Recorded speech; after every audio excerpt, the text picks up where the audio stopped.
Bienvenidos a todos a este nuevo evento de la Escuela Psicología y Cábala.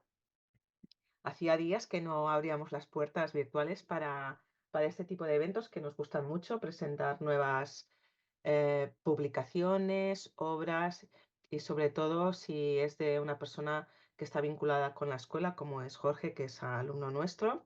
Así que bienvenido Jorge, bienvenido también al profesor Sabán, que va a presentar la obra y a todos vosotros por asistir a esta presentación.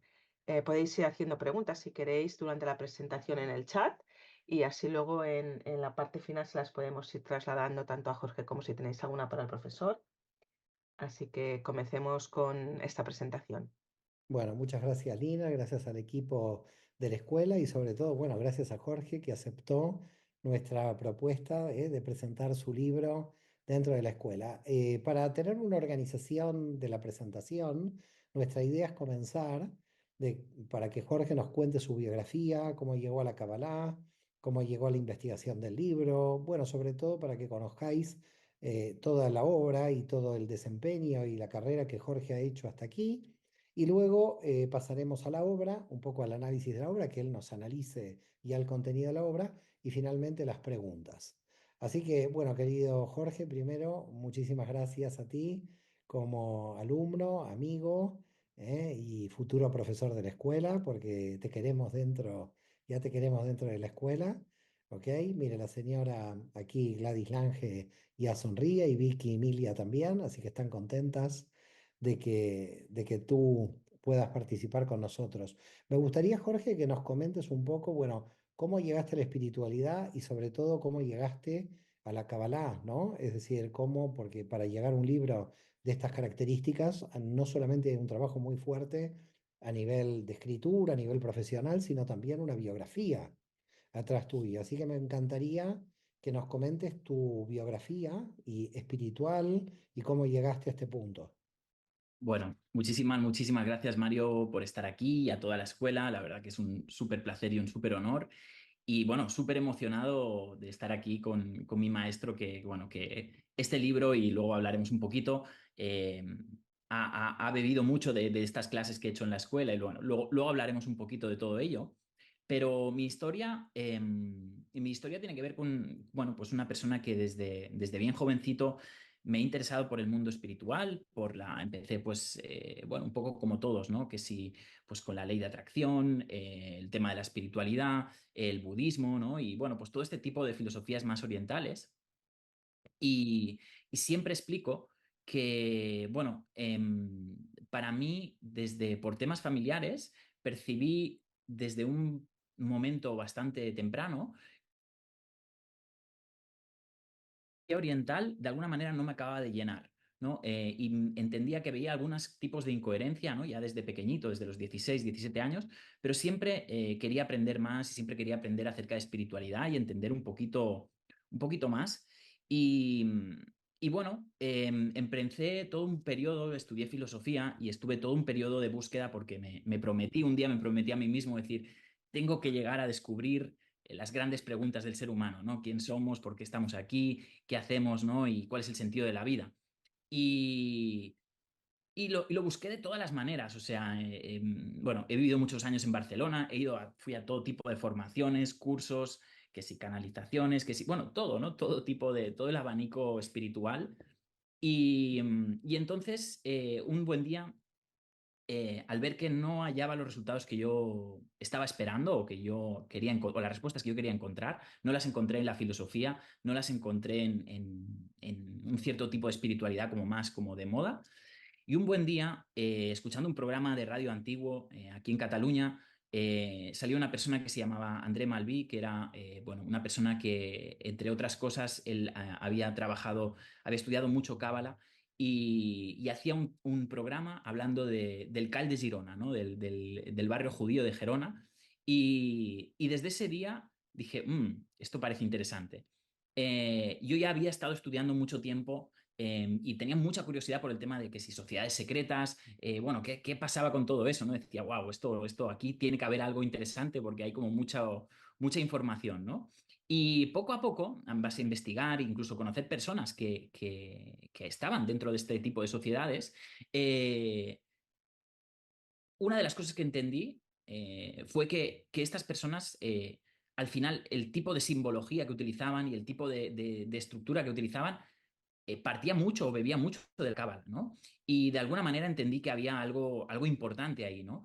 Y quise aprenderlo y estuve mucho tiempo estudiando de diferentes mentores o profesores y desde pues probablemente desde los 20 años he estado como, bueno, pues que sí, leyendo un libro por aquí, haciendo un curso por allá y buscando, ¿no? Un poco entender un poco la cábala.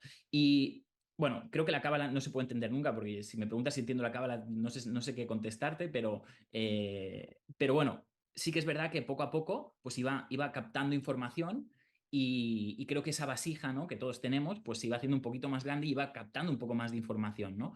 Y, y fue así hasta que, bueno, yo seguí mi vida laboral normal. Yo tenía, después de haber estudiado filosofía, tenía muchas ganas de hacer cosas relacionadas con todas estas investigaciones que estaba haciendo y fue justo en la pandemia un momento de parón, ¿no? Que todos nos paramos y dijimos, bueno, toca pararse y ahora en ese momento una cierta crisis existencial, ¿no? De, bueno, ¿qué hago con mi vida? Tengo 30 años, ¿qué va a pasar conmigo, ¿no? Y yo no quería estar en un trabajo normal, estaba trabajando en una cocina y dije, oye, voy a ponerme a escribir un libro, ¿no? Ese primer libro fue una novela, pero en esa novela ya hablé de cábala, ¿no? Ya empecé porque creo que es mi gran pasión, es una de mis grandes pasiones y ya lo empecé a explicar en ese libro. Y luego, después de esta novela, vino un libro de crecimiento personal eh, y en él pude adentrarme mucho más en el mundo de la cábala y se llama El Código de la Abundancia, lo tengo por aquí y bueno, gracias a Dios pues fue un libro que ha llegado a muchas personas, más de 10.000 personas. Sé que tal vez para un gran escritor no es mucho, pero para mí pues fue muchísimo y me alegré mucho de ello. Y, y hay una de las cosas que explico y creo que ha sido como un tono general en las obras que he ido haciendo, es que hablo de la ley de atracción, hablo de mentalidad, me gusta mucho, me apasiona el coaching, me apasiona el desarrollo personal y la espiritualidad, pero siempre lo vinculo con la cábala. Y esto para muchas personas fue novedoso, ¿no? Pues fue como, no se esperaban que este tipo de libro les hablase de la cábala. Y les hablase en unos términos bastante entendibles. Gran parte de ello, bueno, pues te lo debo a ti, a tus clases. Antes te veía en vídeo pues, por vídeos de YouTube. Luego, pues también estudié con Albert Gozlán, con Javier Wolkov. Hubo un punto de inflexión que fue un vídeo que vi tuyo, que no sé, era una conferencia en Argentina, me parece, que hablabas del árbol de la vida psicológico. Y recuerdo que ese día, me acuerdo que se lo enseñé a todos mis amigos, se lo enseñé a mi madre, dije, wow, ¿habéis visto? Se puede utilizar el árbol de la vida de un modo psicológico, porque yo había estado estudiando el árbol de la vida, pero no le había encontrado una relación tan perfecta, ¿no? Como encontraste tú con el tema psicológico. Y dije, wow, y con los patriarcas y todo, era increíble, ¿no? Y eso se me quedó, lo vi hace mucho tiempo, no sé, debía ser 2020 o 2021 cuando vi ese vídeo, pero se me quedó, ¿no? Y bueno, seguimos con todo esto, mi marca personal creció un poquito más, conseguimos llegar a muchas personas, hubo una gran expansión y todo otra vez empezó por este libro, ¿no? Que hablamos de Cábala y desde ahí decidí, poco a poco he ido cada vez adentrándome más diciendo, bueno, creo que quiero investigar más, quiero aprender más sobre Cábala y no hay mejor manera de aprender que enseñando, ¿no? Entonces digo, bueno, pues voy a ponerme a enseñar y así a ver si se me queda algo, ¿no? Y entonces, bueno, ahí vino Cabalagrama después, pero toda la investigación de Cabalagrama tiene que ver precisamente con algo que me impresionó mucho, que fue tu análisis psicológico del árbol de la vida, ¿no? Cuando yo te vi en aquellos eventos, que tienes unos eventos que hacen como de lectura del árbol de la vida, dije, wow, dije, esto es muy potente, esto es muy potente y de alguna manera yo soy un apasionado del coaching, yo me he formado con Tony Robbins, con grandes coaches bueno, de América, y dije, wow, esto es una herramienta para el desarrollo personal y para el coaching excepcional. Y, o sea, es como pues la gente que sepáis un poquito más del coaching, pues sabes que puedes hacer una rueda de la vida, por ejemplo, que ves cómo estás tú en diferentes ámbitos de la vida, pero es que con el árbol de la vida puedes hacer algo mucho más profundo, puedes, bueno, adentrarte mucho más. Y dije, wow, digo, esto es increíble, digo, aquí se puede, hay muchísima profundidad. De hecho, eh, cuando empecé con este libro de Kabalagrama, me dio la sensación de decir, wow, esto creo que tengo un trabajo aquí para toda una vida, para investigar y para sacar, porque hay muchísima profundidad. Y creo que es algo que todos los que nos gusta la cábala, es un mundo que está como en eclosión o por lo menos, bueno, que está en crecimiento, ¿no? Y creo que, bueno, a mí personalmente es algo que me apasiona desde hace muchos años, pero creo que también es una gran oportunidad y me gustó mucho una cosa que me dijiste, Mario, que dijiste que la escuela probablemente que más contenido está dando hoy en día y que más cosas innovadoras está haciendo en el torno a la cábala es la escuela en español, ¿no? O en habla hispana. Y eso es súper interesante saber que estamos bueno, en esta corriente, ¿no? Así es. Bueno, primero que todo, muchas gracias por tus palabras de tanto cariño. Me parece muy interesante. Si ya vamos a tu obra, aquellos, no sé si puedes otra vez ponerla para los que no vieron la tapa, porque Sí. recién entraron unas 20 personas más y no conocen la tapa. Después veremos cómo adquirirla, preguntaremos cómo se puede comprar al final, digamos, de la presentación. A mí me gustaría, porque tú realizas aquí, digamos, a mi modo de ver esta obra tiene varios puntos claves. Una cuestión clave es que primero tiene un lenguaje muy sencillo, lo cual esto es muy bueno. Tratas de llevar ese lenguaje complejo que tiene la cábala a un lenguaje sencillo, tú lo logras, así que felicidades por esto, me parece muy importante. Y después haces el análisis de los sefirotipos y los tests de personalidad. Es decir, esto da como conclusión una aplicación muy directa, muy rápida, diríamos de cábala práctica, porque siempre la cábala práctica se la vincula a la parte meditativa en general o a la parte mágica de la cábala y no a la parte, podríamos decir, psicológica o del coaching. Y aquí tú te adentras en intentar que la propia persona utilice tu obra como herramienta, ¿no? Porque hay una cantidad de preguntas dentro de los sefirotipos, en el test de personalidad. Cuéntanos un poco, digamos, no solamente el armado teórico, sino sobre todo el punto central de esta obra, que me parece que es la cuestión práctica, ¿no? Es decir, cómo la persona puede deducir su propio árbol de la vida, si se quiere, tomando en cuenta tu trabajo con sefirotipos y el test de personalidad, pero cómo la persona, tomando este libro, puede hacer su propio análisis, ¿ok? Me parece que va por ahí, o por lo menos lo que yo entendí de la obra, es que la persona toma este libro y lo ve como una herramienta muy rápida en su análisis, pese a que el libro tiene más de 450 páginas, es decir, Sí. que tiene muchas páginas, pero que la gente no se asuste de las páginas que tiene porque realmente es de fácil lectura. Es decir, uno se engancha y se lee 100 páginas.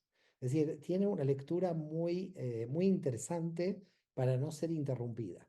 Entonces me gustaría que tú, como el autor de la obra, nos puedas enfocar sobre lo que tú consideras lo esencial del aporte que haces al lector. Es decir, el lector, para ti como autor, ¿qué va a encontrar? Yo ya entiendo lo que va a encontrar, pero me gustaría que lo digas tú.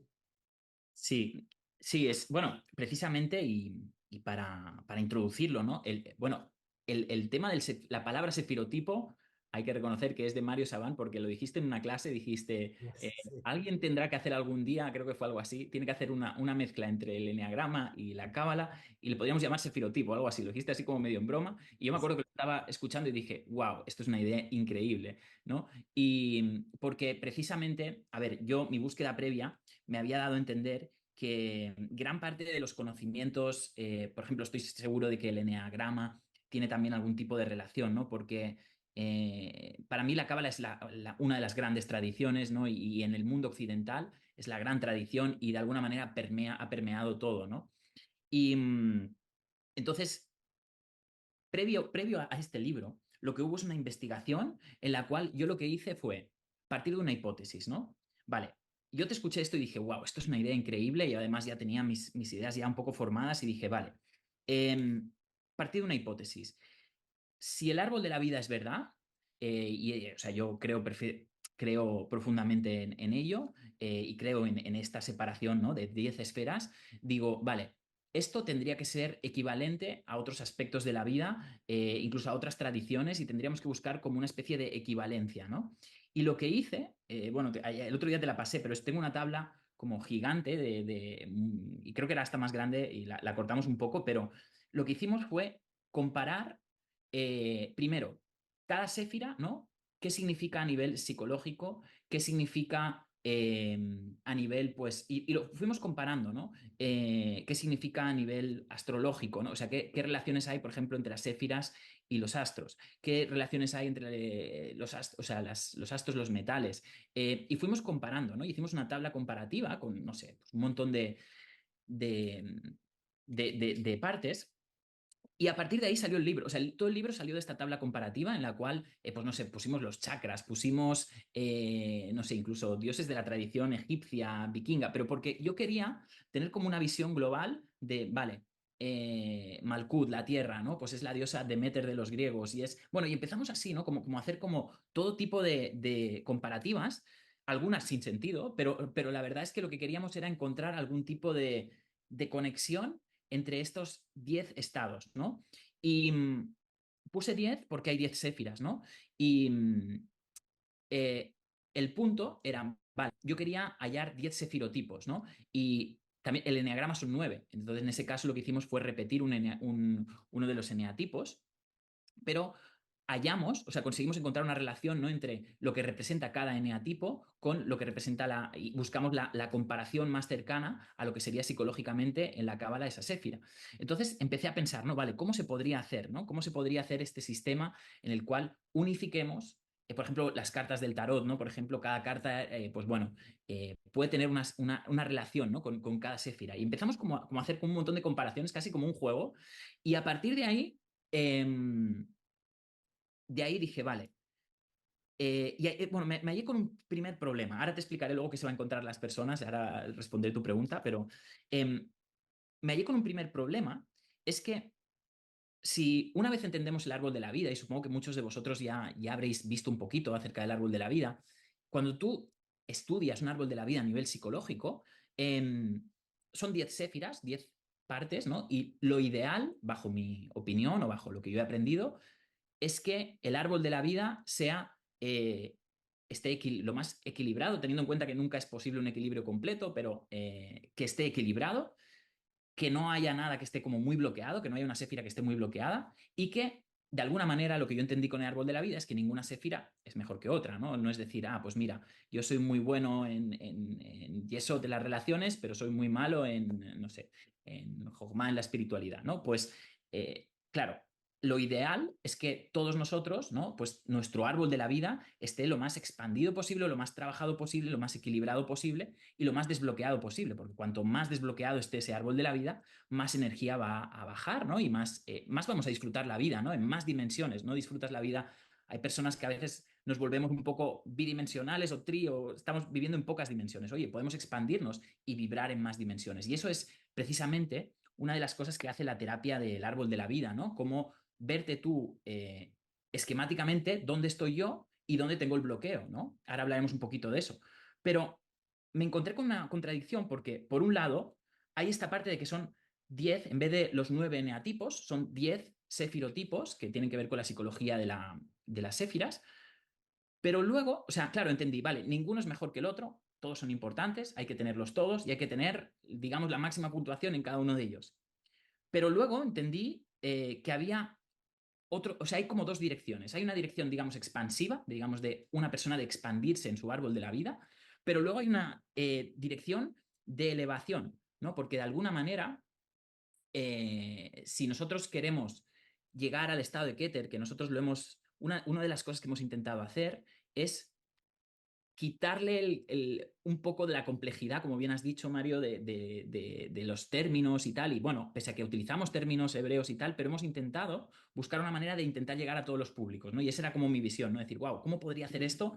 Quitándole un poco este conocimiento a riesgo de poder quitar un poco de profundidad. Sí que es verdad que a veces, pues, al quitar los conceptos originales se pierde un poco de profundidad, pero querían como crear un sistema. Mi visión, cuando yo te vi haciendo ese árbol de la vida, dije, wow, si esto se pudiese llevar a un sistema, y ya lo siguiente fue, si esto se pudiese llevar a un algoritmo incluso, ¿no? Y la inteligencia artificial nos ha ayudado mucho, porque hemos puesto toda esta información, todas estas tablas, y de alguna manera hemos empezado a desarrollar todo esto y era como un cerebro adicional que también nos estaba ayudando y de alguna manera lo que llegamos a la conclusión es decir, vale, si tenemos estos axiomas, si podemos decir que cada persona tiene estas 10 partes de su personalidad, podemos puntuarlas, como bien haces tú cuando haces un análisis del árbol de la vida, y podemos empezar a decir, obviamente, el test en máquina, pues, bueno, te va a decir, te da una información, ¿no? Obviamente, a nivel psicológico se puede hacer mucho más.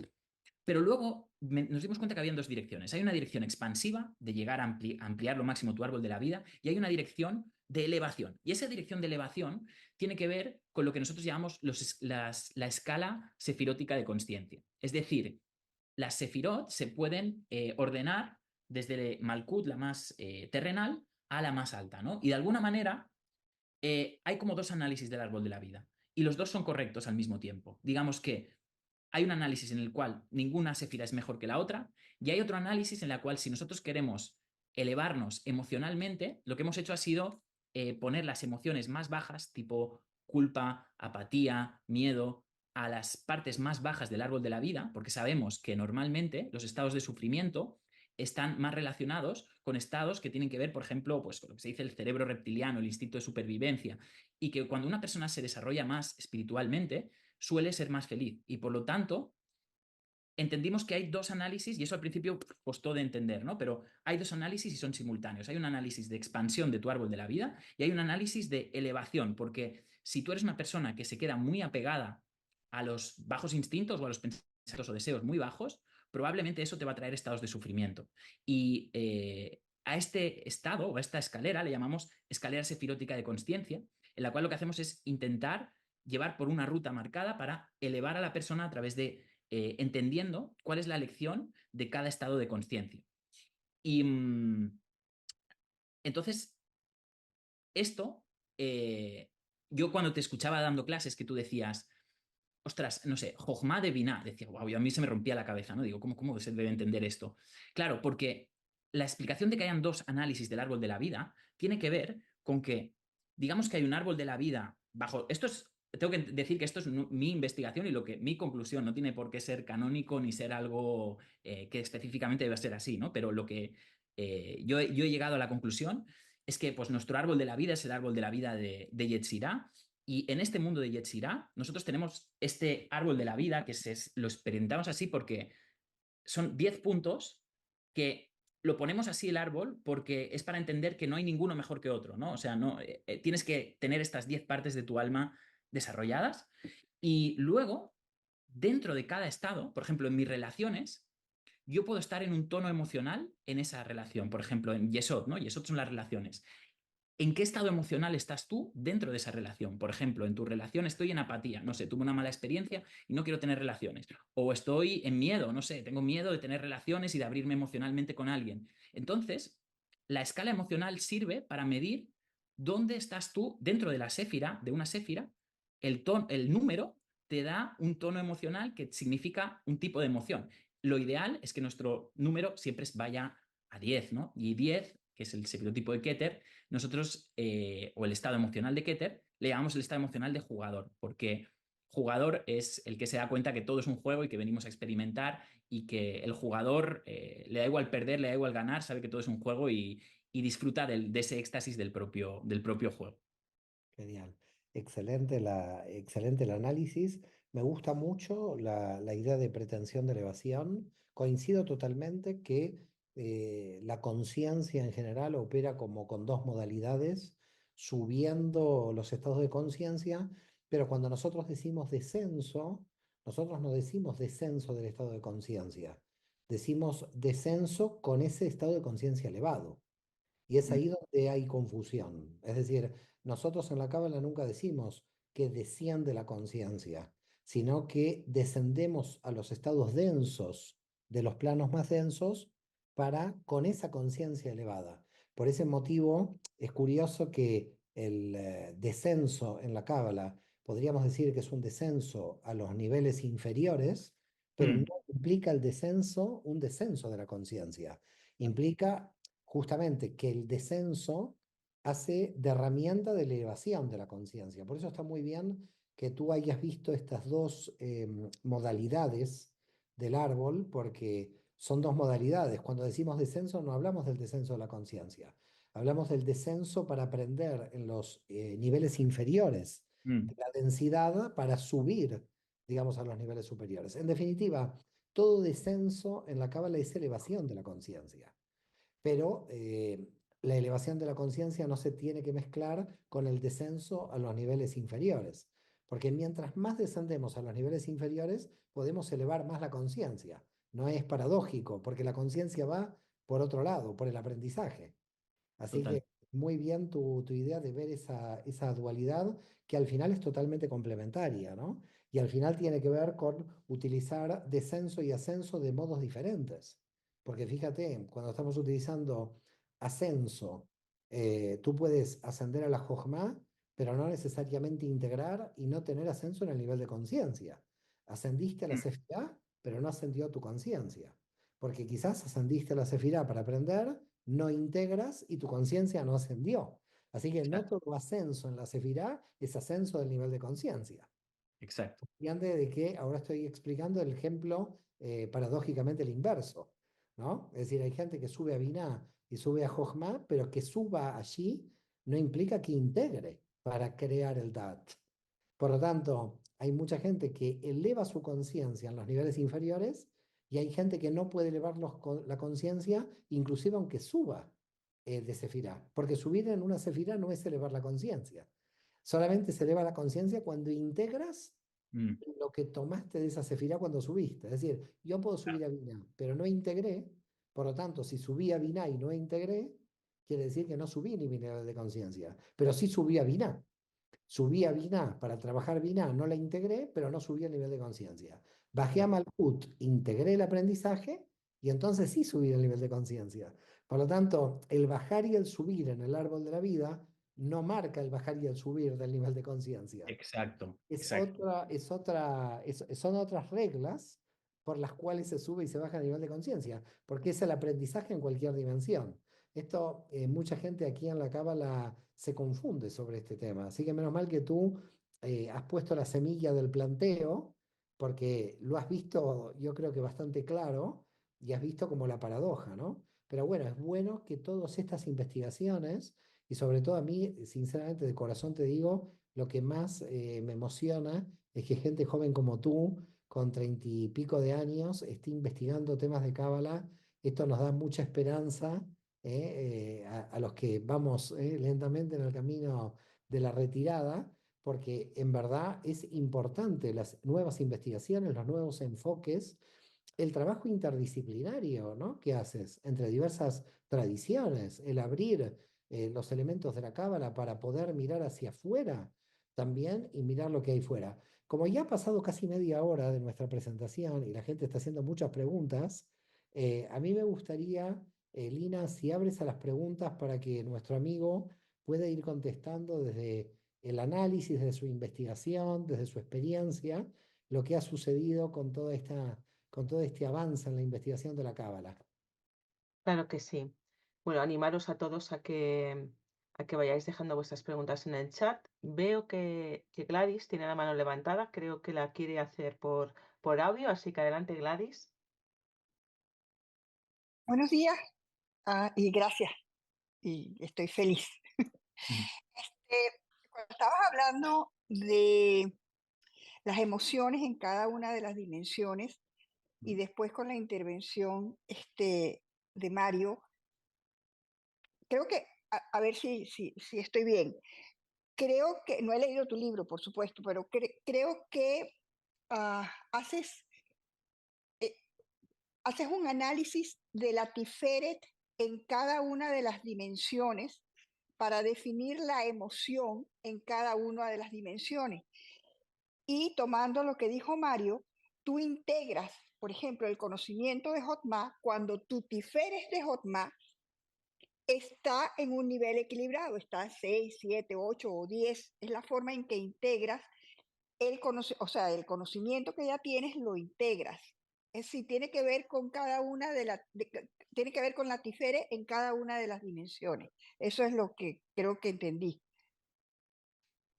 Claro, o sea, si cuando ponemos el número, si nos referimos a la Tiferet, entonces sí, o sea, lo que yo entendí, porque era la pregunta que yo me hacía, ¿no? ¿Qué significa, por ejemplo, cuando una persona, no sé, en Yesod tiene un 3, ¿no?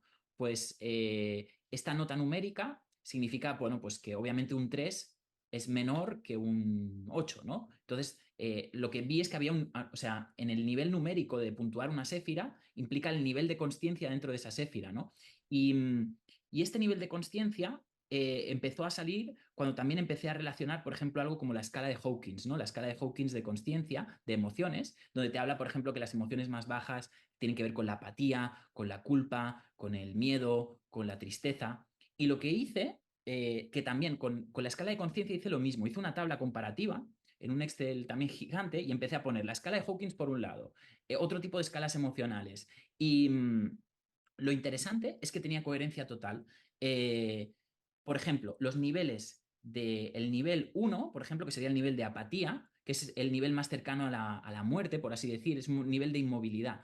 Y tiene que ver con Malkut, ¿no? Porque Malkut al final es esa tierra, ¿no? Digamos, entonces, el nivel 2, por ejemplo, es un nivel donde se presenta el dolor, ¿no? Donde se presentan las primeras emociones. Y nosotros lo que hemos hecho ha sido coger esa escalera de Hawkins, ¿no? Que no sé si las que los conozcáis, tiene varias como varios estados de conciencia y, bueno, tiene bastante fama esa escala de conciencia y la hemos resumido en 10 puntos, que tiene que ver con las 10 séfiras. Y lo que dije es, wow, si puedo conseguir esto, entonces tenemos una puntuación y sabemos cuál es el estado emocional que tiene una persona cuando le decimos tiene un 8 en Yesod o tiene un 3, ¿no?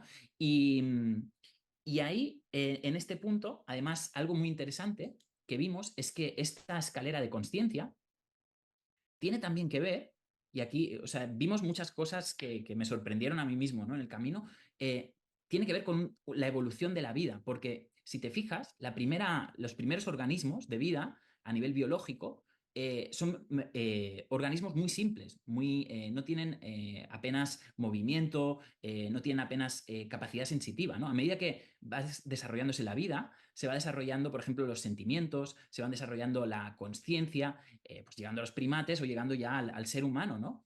Y el ser humano es como la puerta a ese ser humano espiritual que, bajo mi opinión, es como el pueblo de Israel. ¿Qué es el pueblo de Israel? Para mí el pueblo de Israel no tiene tanto que ver con un pueblo, que también, sino con un estado de consciencia, ¿no? Es como decir, la consciencia de los seres va evolucionando hasta que llegan al concepto de que son uno. Y ese es el estado de consciencia más alto. Lo que vimos es que con la biología pasa lo mismo, ¿no? Vamos desde mecanismos, por ejemplo, los insectos, los reptiles, tienen esta sangre fría, ¿no? Tienen la confrontación. Digamos que tienen un nivel de consciencia mucho más bajo que un mamífero o que un simio, ¿no? Existe una evolución de la consciencia y esta evolución de la consciencia es lo que nosotros hemos querido plasmar con esa escalera de consciencia que va desde el 1, que sería como la parte más animal o más, bueno, más inmovilista, ¿no? Bueno, ahí en el libro lo explicamos, ¿no? Cada estado emocional equivale a un estado de la consciencia o de la evolución de la consciencia. Muchísimas gracias.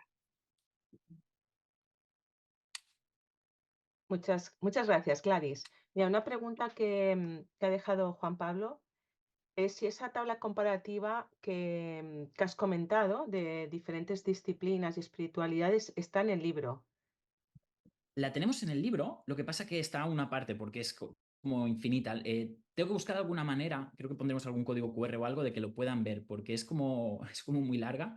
Hay cosas que no tienen demasiado sentido, pero o sea, al final lo que hemos hecho ha sido juntar todo para ver de qué manera se podía unir y de alguna manera hemos empezado a ver arquetipos o puntos en común. Y de ahí, pues, por ejemplo, al entender qué se refiere el eneatipo 1, voy a poner un ejemplo con la carta de la luna del tarot, empezamos como a hallar como todo ese tipo de, o sea, existe como una especie de arquetipos, que es lo que nosotros le llamamos ese sefirotipo, que tiene que ver con estos, bueno, 10 estados del ser, ¿no? Bueno, vamos con alguna pregunta del chat y luego pasamos a Cuti, que tiene la mano levantada. José Alejandro pregunta, Si para aprovechar el contenido del libro como apoyo a un proceso de autoconocimiento terapéutico se requiere que la persona tenga conocimientos psicológicos de coaching o está pensado para el público en general. Y si se requiere tener conocimientos previos de Cábala. No, la verdad que no. La verdad que, bueno, intento que no. Lo que pasa que sí que es verdad que, bueno, lo explicamos todo un poquito desde cero, pero obviamente bueno, si sigues ya a Mario y ya sigues un poquito pues las enseñanzas y un poquito los vídeos, si tienes un nivel, yo diría, de principiante en Cábala, creo que lo podrías entender bien, pero si no te sabes nada, pues igual te cuesta un poquito, pero vamos, intentamos que sea para todos los públicos. María Victoria, adelante, puedes abrir micro. Hola, ¿cómo estás?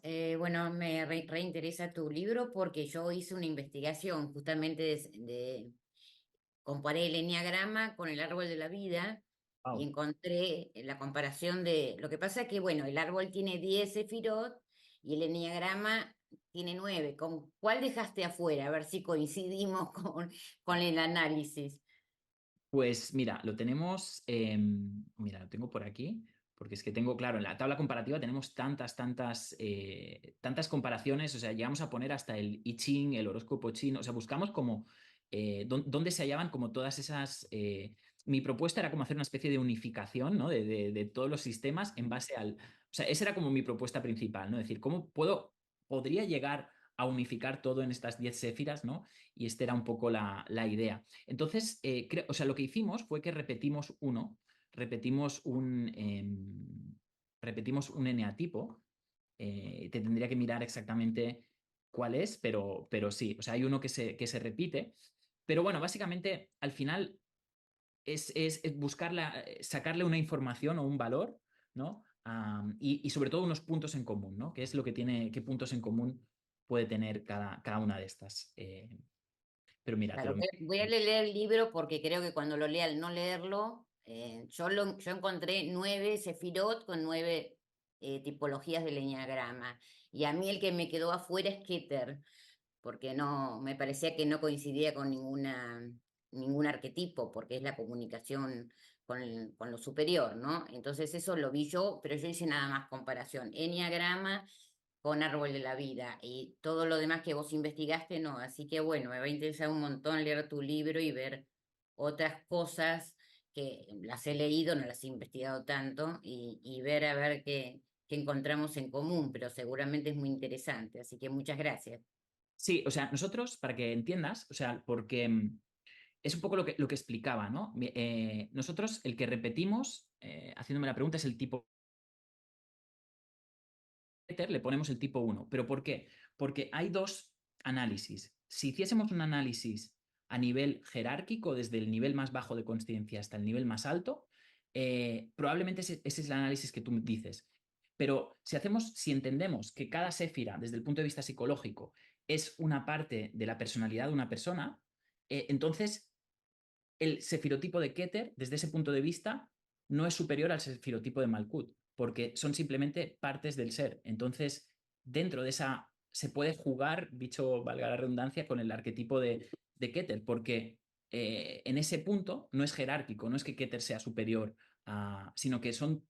Por eso me gusta este dibujo, porque de alguna manera te presenta el árbol de la vida, pero como 10 partes de la personalidad que todos deberíamos tener, ¿no? Y cuando entiendes eso, pues de ahí le hemos dado un juego a Keter, le hemos puesto en el... Yo no es que vi cada sefirot superior a la demás. Yo no le encontré con el estudio del enneagrama y el tipo de personalidad se encontré muy parecidas en el enneagrama a las otras 9 energías y a Keter no le encontré ninguna. Pero bueno, a lo mejor es una forma distinta de verlo. Por eso tengo que leer el libro y en todo caso te escribo y te comento alguna idea que coincide o que no, pero bueno, es muy interesante el trabajo que estás haciendo, así que bueno, te felicito en principio. Genial, Muchas Vicky. Mira, felicitaciones yo lo que creo aquí, perdón la interrupción, es que sí, el problema que aparece con Keter es que no tiene arquetipo. claro, Entonces, para mí tampoco.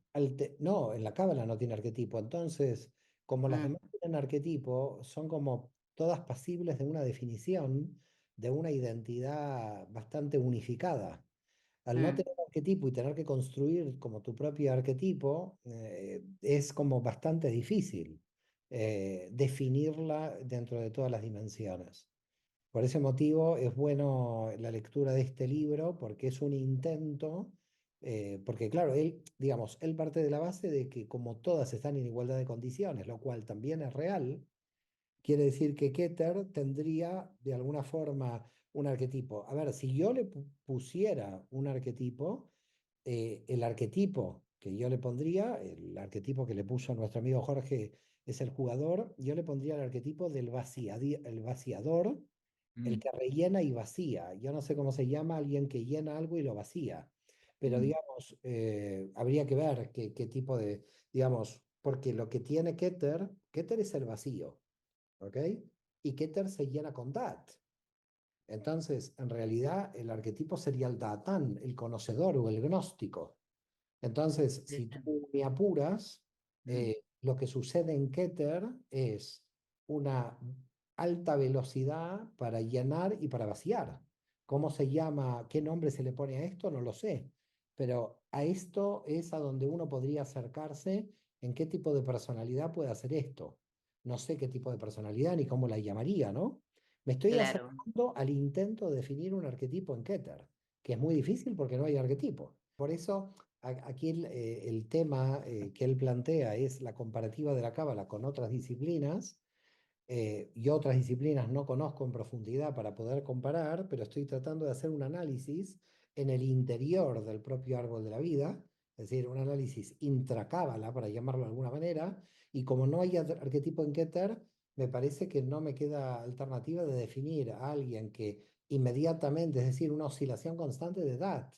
Porque si tú recuerdas, si Keter es el vacío donde entra toda la información, tendría que un arquetipo ahí vaciarse constantemente de la información que recibe. Y entonces, si tú te pones a pensar, el cabalista es el que sabe recibir, porque Cábala sabe recibir, pero por otra parte, yo creo que habría que agregar el saber vaciarse, además de saber recibir, porque no es recibir para retener, sino vaciarse. Con lo cual nos estaríamos acercando al arquetipo que desde la Cábala podría definir Keter, pero sería el más difícil de definir. Si me apuras, yo entendería que es alguien que tiene la posibilidad de, porque el que llega a Keter, ¿quién es? El que pasa el Teón, el que pasa el abismo. Por lo tanto, el que puede convivir con el vacío. Por lo tanto, si puede convivir con el vacío, es el que puede extraer información, llenarla y extraer en una forma continua, ¿ok? Sin tenerle miedo al vacío. Por lo tanto, ¿a dónde nos acercaríamos? Si no tiene miedo al vacío, el arquetipo podría ser el valiente, porque tiene la valentía de convivir con el vacío, por ejemplo, como cualidad. Pero tampoco es una cualidad que marcaría un arquetipo, la valentía, porque en realidad tiene que hacer el trabajo de oscilación. Entonces, ¿cuál sería el gnóstico? El que siempre quiere acceder a un conocimiento mayor. Quizás realmente el Datán, que es el Dat llevado a la máxima potencia, porque el Dat llevado a la máxima potencia es Keter, yo le pondría quizás el arquetipo de gnóstico, porque es el que tiene el deseo de subir hacia lo superior. No sé, estoy pensando en voz alta, ¿eh? Estamos Mira, aquí. Daniel propone en el chat que el arquetipo podría ser el del maestro. Bueno, pero yo creo que tendría que ser maestro de sí mismo. Mm. Ese sí sería una bueno, porque si sería el maestro con el poder a los alumnos, sería más en Geburá o sería más en Yesod, pero maestro de sí mismo me gusta más. Pero bueno, estamos aquí en la presentación del libro, no vamos a abrir tantos debates para No, más líneas de investigación, porque cada vez que hablamos, Jorge, le damos un trabajo de 4 años más de investigación al pobre. totalmente, totalmente. Encima que cada idea que le damos a Jorge, el pobre lo tenemos 4 años trabajando después.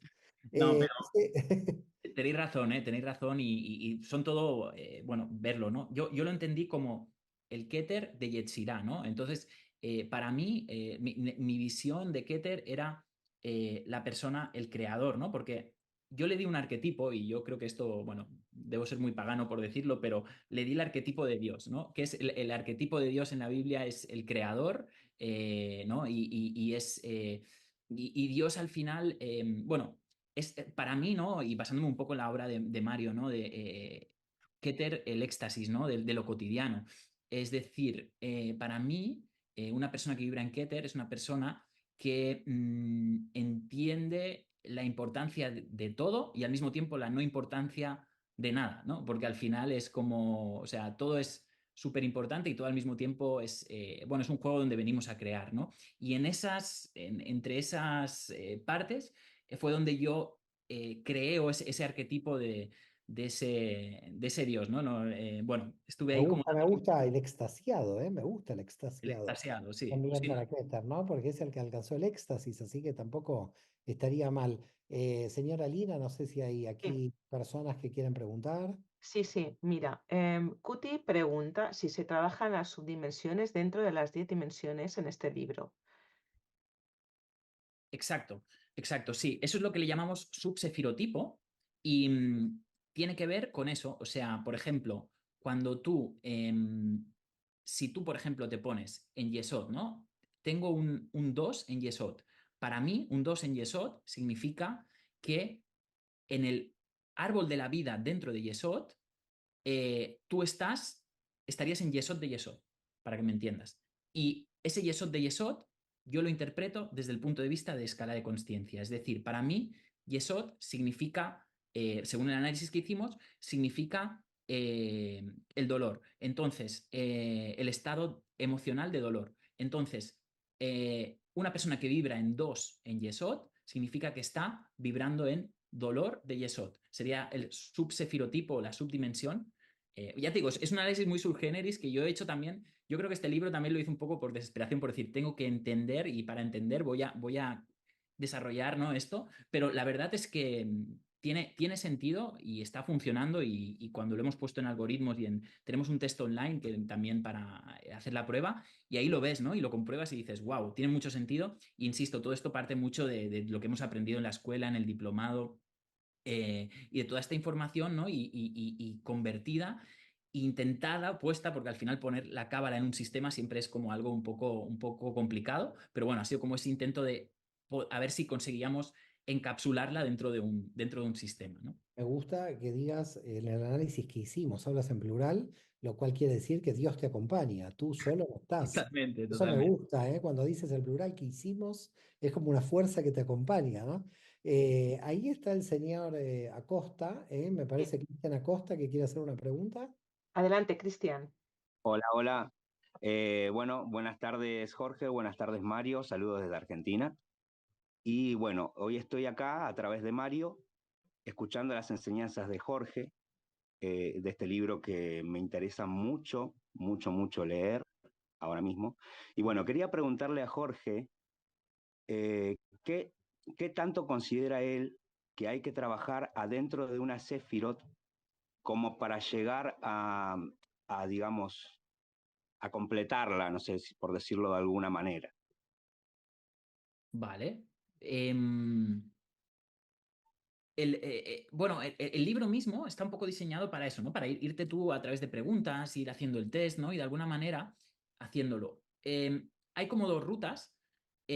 Nosotros le hemos llamado, bueno, le hemos puesto el nombre, ¿no? Una ruta de oscilación, en el sentido de que una de las cosas que más con Mario hemos, bueno, que nos ha enseñado, ¿no? El tema de DAT como un poco como la oscilación, ¿no? Entonces, una persona que tiene, por ejemplo, está muy en su rama derecha del árbol, ¿no? Por ejemplo, no sé, o tiene mucha geburá, mucha disciplina, pues tiene que aprender a oscilar hacia una parte más de compasión, una parte más de dejarse ir. Entonces, hay como una ruta de oscilación en la cual es, bueno, si tú...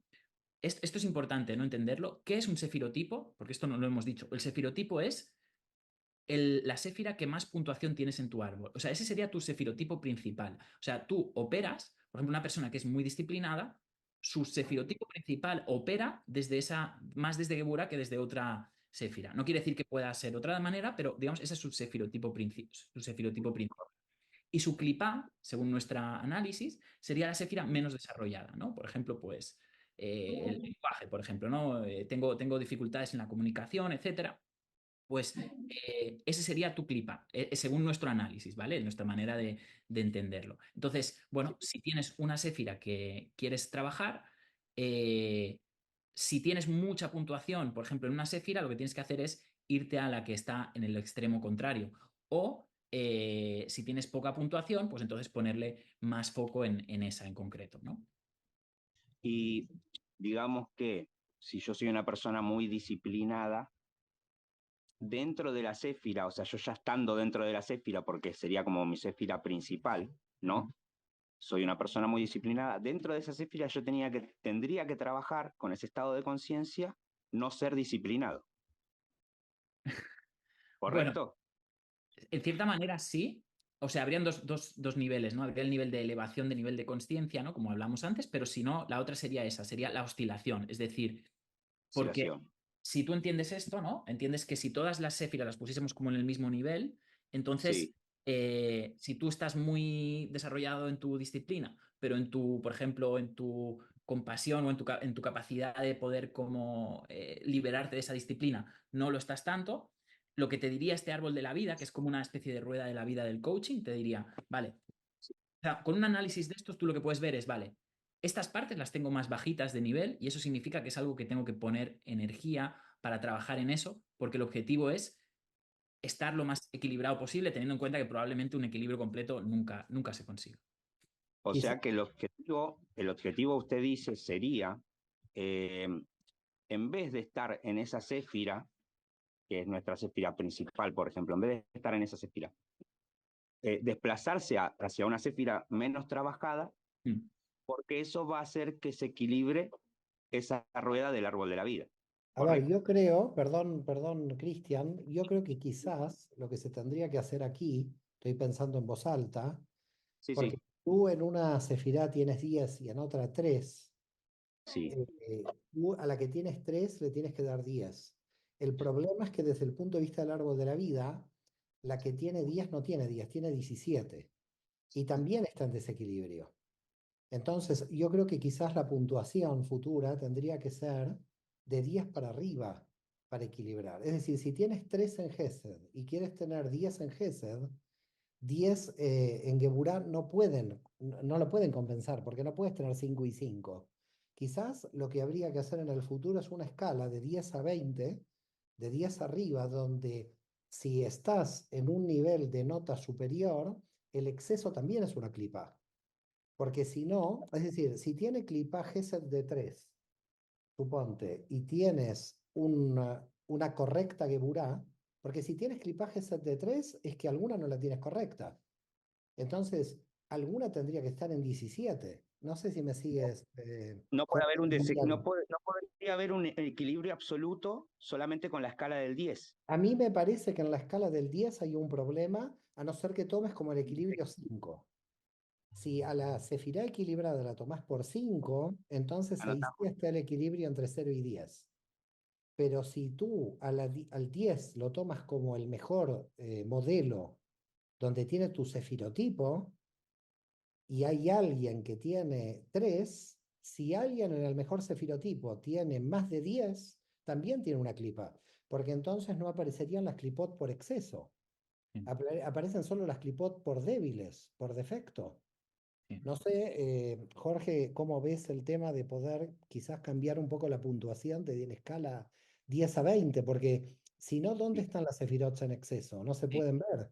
totalmente, totalmente. Sí, La este es un contraparte. punto muy importante y sí, porque es lo que decimos, ¿no? Toda séfira se puede exceder y sí, en ese punto nosotros en el libro lo ponemos, o sea, cuando tú abres y miras un sefirotipo, te explica qué pasa si lo tienes bajo, ¿no? O cuál podría ser el defecto y cuál podría ser el exceso, ¿no? Y es un poco en base a todas también las enseñanzas que hemos aprendido en la maestría y tal, pero sí que es verdad que en un futuro, pues sería muy bueno poder hallar el exceso, ¿no? Porque, bueno, de alguna manera, Quizás sí. en el próximo libro aparecen las de exceso. Porque Perdón. si están eh, solo las perdón. debilitadas, porque el problema que uno podría caer es que una muy fuerte puede ser excesiva, puede no ser el cefirotipo de equilibrio, puede ser un cefirotipo excesivo. Bueno, tercera obra a realizar. Otra investigación, le damos 4 años más. Está la señora Corral. Un abrazo, Cristian.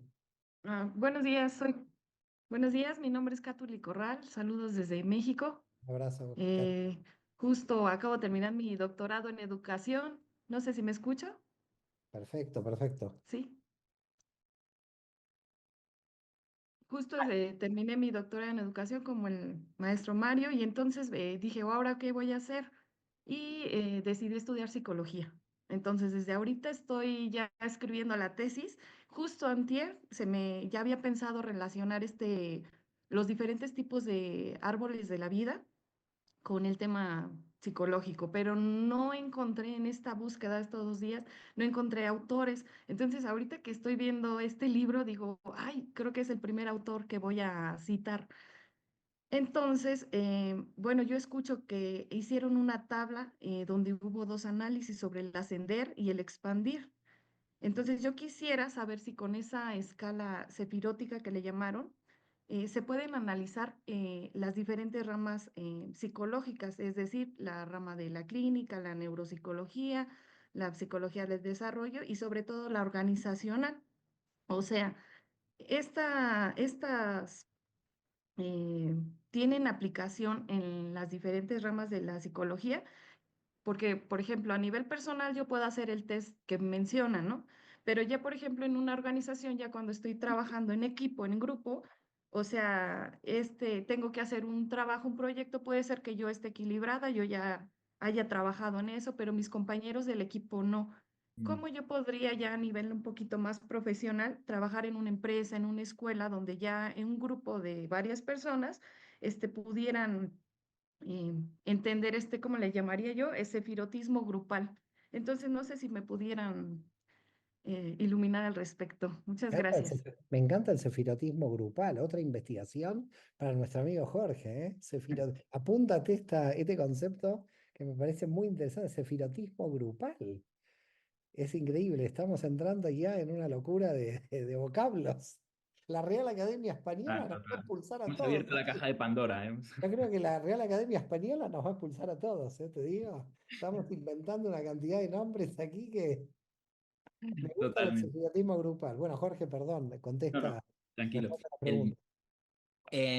Mira, hasta donde yo he llegado, y de hecho, pues un poco con el proyecto que tenemos, bueno, un poco si Dios quiere y hacemos también la formación dentro de la escuela de Mario, la idea serán 2 niveles. En un primer nivel vamos a estar hablando más acerca de los fundamentos básicos, los sefirotipos, la escalera sefirótica de conciencia y las clipot, y bueno, un poquito el análisis de cabalagrama. Y en la segunda parte, que es esta, digamos, sería la siguiente investigación que ya estoy haciendo, que es cabalagrama relacionado con las relaciones, con el amor, ¿vale? Es hasta donde yo he llegado. Obviamente te cedo a ti si quieres llevarlo a otros niveles, por supuesto, y aquí estamos para eso, ¿no? Pero a las relaciones y al tema queremos llevarlo también al tema de los negocios, o sea, es decir, cómo de alguna manera, porque una de las cosas que hablamos, yo soy un gran estudioso del tema de la ley de atracción, la manifestación, y en realidad para mí la cábala es lo que me ha hecho entender bien la manifestación, ¿no? Cómo se forma una idea, ¿no? Nosotros desde que tú tienes una idea hasta que la haces realidad, ¿no? Lo conviertes en algo físico, existe todo un proceso, ¿no? Y ese es el proceso de cómo van bajando por el árbol de la vida y le vas dando forma, ¿no? Y en base a esto, nosotros la visión es hacer. Hay tres investigaciones en curso, que eso os llevaría, también lo explicaríamos en ese nivel 2, es las cabalagrama aplicado a las relaciones, cabalagrama aplicado más a las ideas, al negocio, un poco a esta parte, y otra tercera parte, que es muy interesante, que es, y aquí vamos con otra palabra nueva, que es los astrosefirotipos. Es decir, si este análisis de cabalagrama existe y funciona, de alguna manera, a nivel astrológico, pasaría lo mismo, porque las estrellas que tú tienes o los signos que tú tienes, digamos que de alguna manera afectan en otro plano a tu árbol de la vida. Es decir, tú, por ejemplo, pues por el tipo de carta astrológica que tienes, me lo invento, pues tienes un Yesod un 4 y tienes no sé, en Tiferet un 6, tienes una puntuación. Y lo que estamos haciendo, lo que nos gusta hacer es buscar la manera de hacer este árbol de la vida astral con puntuación y que de alguna manera ver de qué manera podemos tener una relación, ¿no? con ese otro árbol. Y bueno, estamos ahí con eso, por eso que, bueno, pues hasta aquí es donde he podido llegar. Gracias. Qué Gracias. buena, la verdad que buenas preguntas por parte de todos. Me encanta lo aplicado al amor. Esto es algo, el amorgrama. Si quieres, apúntatelo también, porque aquí están saliendo muchos vocablos nuevos. Para mí un placer enorme, ya pasó una hora y yo no lo he sentido, yo me podía quedar aquí analizando una obra que recomiendo, una muy buena obra de nuestro amigo Jorge Muñoz Parral, para sobre todo ir a la práctica, cosa que se necesita en este mundo, no tanta teoría, aunque la teoría es importante, pero sobre todo estos libros para aplicar, ¿no? Los conocimientos que nosotros tenemos. Querido Jorge, un placer enorme, una emoción muy grande de la escuela. Esperemos próximo año tenerte con los cursos que tú has propuesto. Para nosotros, increíble tu participación, con tu juventud, que sigas teniendo muchos años para seguir investigando.